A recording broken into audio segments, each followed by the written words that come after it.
Alright, welcome to the Bruce Channel. I'm Bruce, and I'm glad you're here.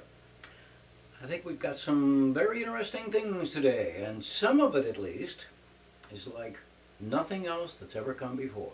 Alright, first thing to mention, it's officially summer for a week now. Everybody's complaining about the heat.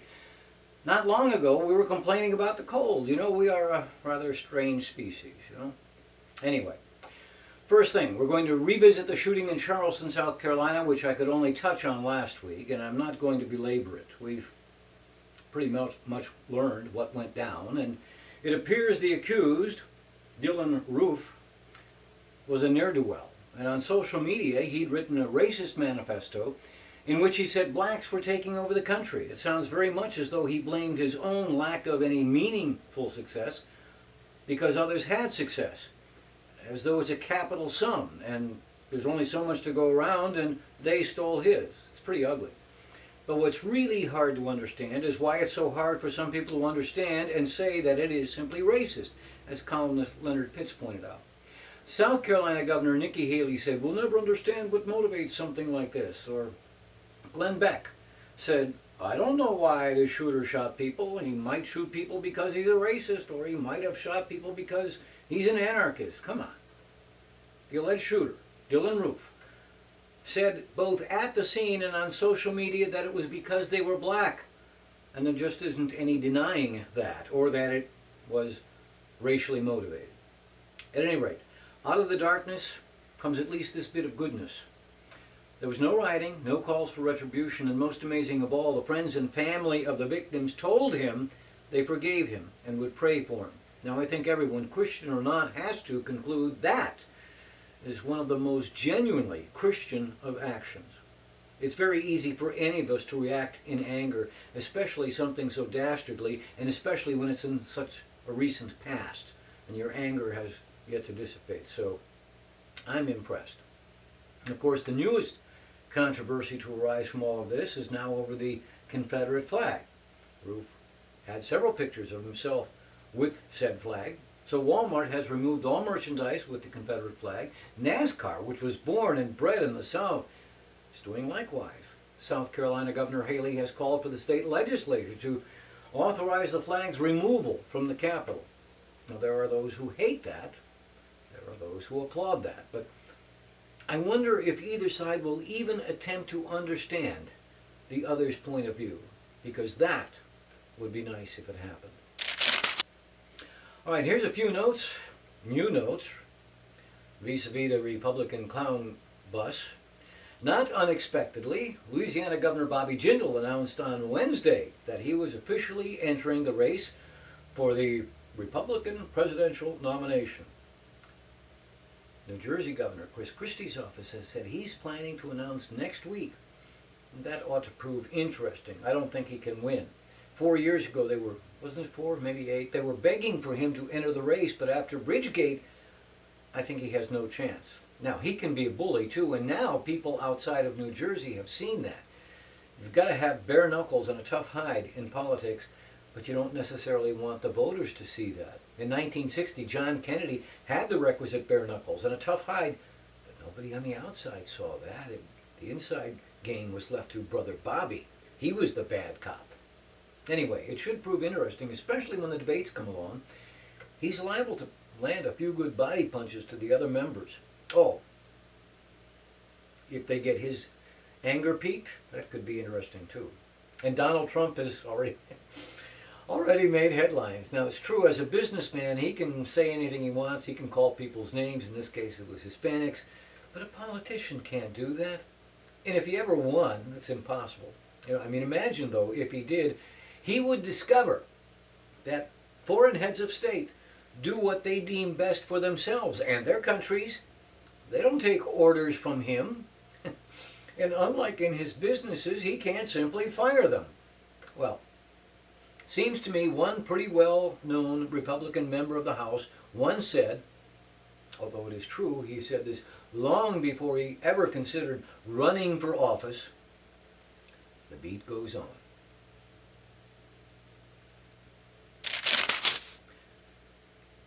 So speaking of Republicans, I said last week that despite having voted for Republicans often, slightly more than half of my voting life, many of these Republicans scare me.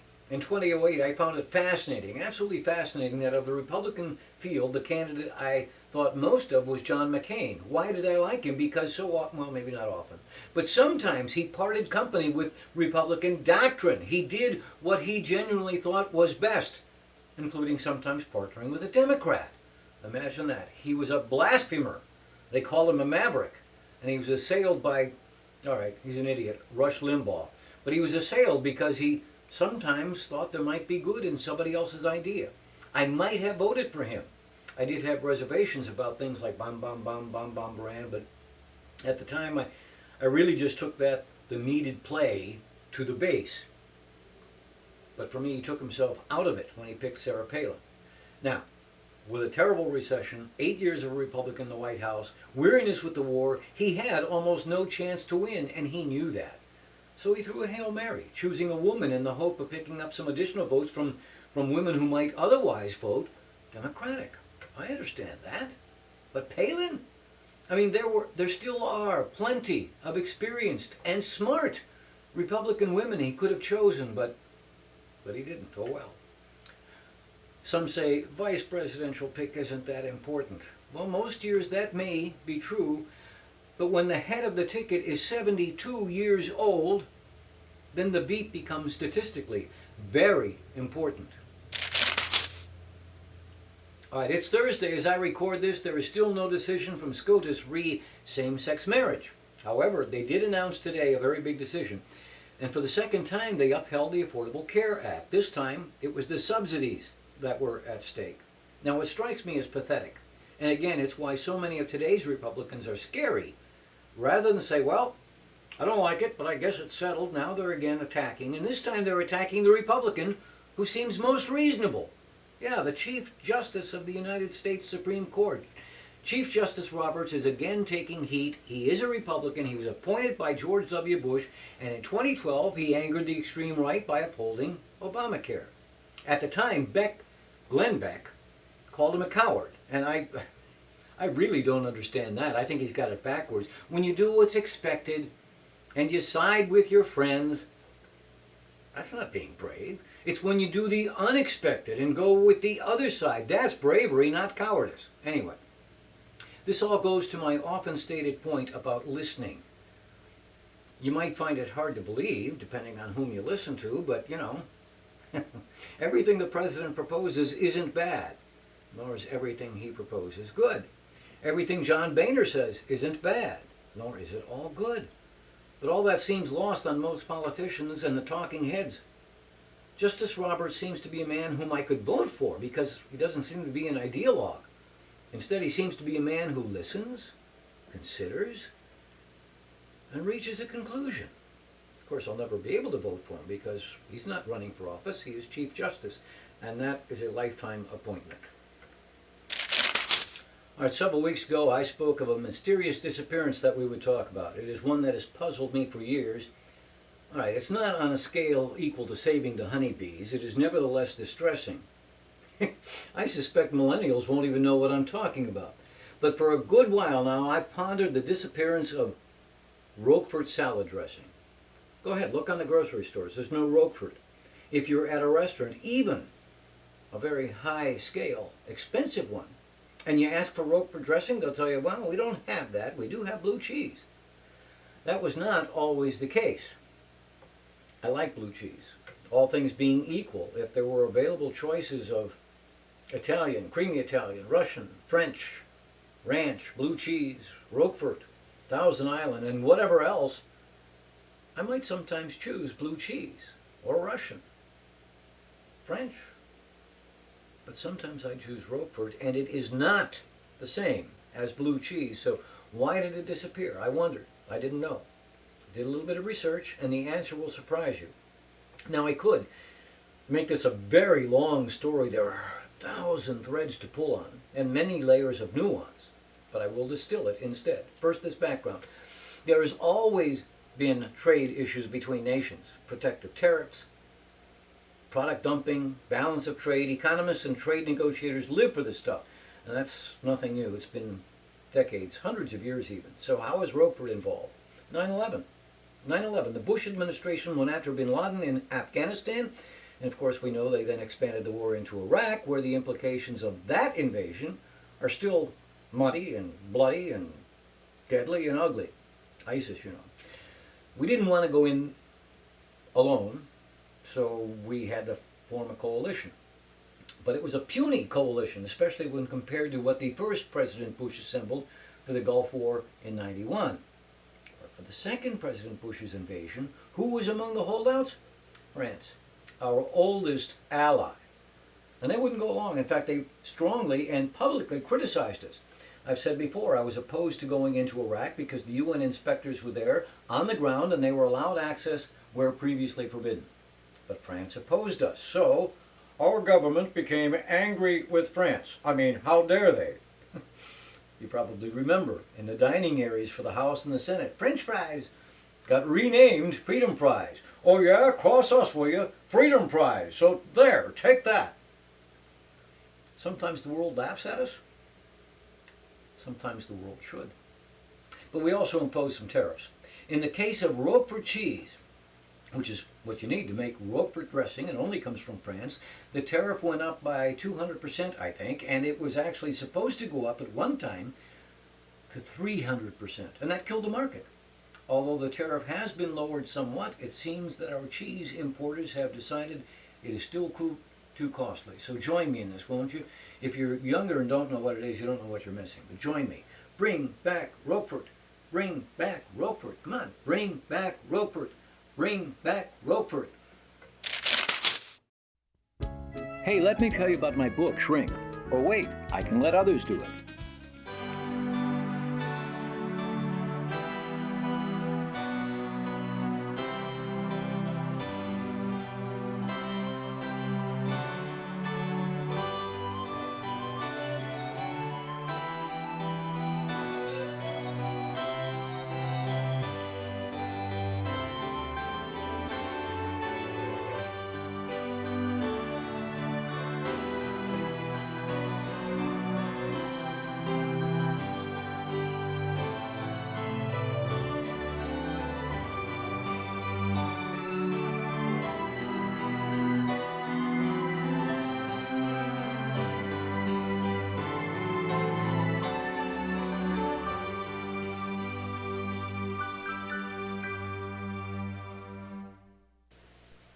And don't forget, you can write us at the Bruce Channel at yahoo.com and watch all previous episodes at tinyurl.com/Bruce Channel and at the Facebook page, The Bruce Channel. And tell your friends, like and share. All right. Did you watch the U.S. Open? Tiger Woods played like I do. I mean, he hit it in traps, he topped a shot, he threw his club. Well, he didn't throw it, he lost it. It was painful to watch. And he missed the cut big time. His world ranking is 207 now. Now, last week, I wondered if number one, Rory McIlroy, or number two, Jordan Spieth, who also won the Masters earlier this year, might battle it out on the last day. Going into the last day, Spieth was tied for the lead with three others. Rory was 6 shots back, and he did make a charge, but ultimately it wasn't going to be. But it was tight all day. The various players in the lead, some had it for a little bit by themselves, and then they lost it to someone else. Ultimately, Jordan Spieth had a 3-shot lead at the 17th. I thought it was over, and he double bogeyed the 17th. Meanwhile, Dustin Johnson, one of those who had the lead for a while and was in the last group playing behind Spieth, birdied the 17th. That was a swing there of 3 strokes. So Spieth did birdie the 18th, but Johnson had a very reasonable putt for an eagle, and thus the win. And he missed it. All right. He only had to sink the comebacker for a birdie, which would have tied and forced an 18-hole playoff the next day, and he missed the comebacker. He 3-putted. Now, unless he wins a major sometime, and he's capable, he hits farther than anyone almost. But unless and until he wins a major, he will always be most remembered for missing those 3 putts. A couple of takeaways from watching the Open. One, many of the players complained about the greens, and yes, they were not the perfect carpets that the pros are used to. But you know, those complaining seemed to think they were the only ones that saw the bumps. All the players played the same greens. Johnson three putted the 18th, but he clutch putted the birdie on the previous hole. Listening to them got old. Point two. When Tiger Woods turned pro, he was the king. He won awesomely. He hit for distances virtually never seen. He made incredible putts, incredible shots. There was always something slightly off-putting about him. Maybe a note of arrogance. Not that he was totally rude all the time, but he just wasn't the most likable. Jordan Spieth, by the way, he's now ranked number one, and Rory is now too, is just the nicest kid. And I say kid because he's only 21. He's already won 2 majors. In 3 weeks, he will play at one of golf's shrines, the Royal and Ancient St. Andrews, for the British Open. And we've gone from wondering if American Pharoah could win the Triple Crown in horse racing, he did of course, to wondering if Jordan Spieth can win golf's Grand Slam, the 4 majors. He's halfway there, and the odds are still way against him. But, who knows? I know this. If he did win across the pond, then the last of the majors, the PGA in August, it would have more interest in it than ever before. So, got any plans for the 4th of July? Picnics, beach, fireworks, lots of beer? Fireworks. 2 things. One, I'm not going to tell you to be careful. You should. Everyone's heard that a million times, and, the 4th of July will come, and there will still be people who lose fingers, and worse. But if you're around someone setting them off, especially if that person has had 1 or 2 too many, stay distant. A bottle rocket, hey, look at this, can take your eye out. Number 2, dogs often react very badly to fireworks. So if they're being set off, keep your dog inside. If it has to be outside, keep them fenced or leashed or both. And remember this too, if terrified enough, even a normally well-behaved dog can just go crazy and slip a normal collar. Fireworks time, best is a martingale collar. If the dog pulls backwards, which can lead to slipping out of an ordinary collar, a martingale will tighten. It's got a safety, so it won't strangle. It's the way to go. All right, finally this, and with Roundup / glyphosate and GMOs and Congressman Pompeo and the Dark Act and politics and strange roosters, for a variety of reasons we've been neglecting music. Now, you may recall, back in May I discovered too late to participate. The first Saturday in May is not only Derby Day, but it was National Nude Gardening Day, and I missed it. Well, I've known for a number of weeks something about the month of June, but this is it. We're at the end of June, so while I have been somewhat preoccupied with this and that, in the back of my mind I've held on to the fact that June is National Accordion Appreciation Month. Virtually takes your breath away, doesn't it? Well, some years ago, I already played piano. I think I was a late teenager, and I bought an accordion, taught myself to play it. It doesn't often see the light of day, but, it's National Accordion Appreciation Month. So, if you recall, back at the beginning of the year, we visited a smoky nightclub I know of, and I think it's time we return there. Oh, by the way, some of my cousins are already there.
National Accordion Appreciation Month. And you just never know what's going to happen here, do you? And because that's true, I'm still waiting for the pony I was promised. Anyway, that's it for this week. May your upcoming week be the best one you've ever had, and have a great 4th of July.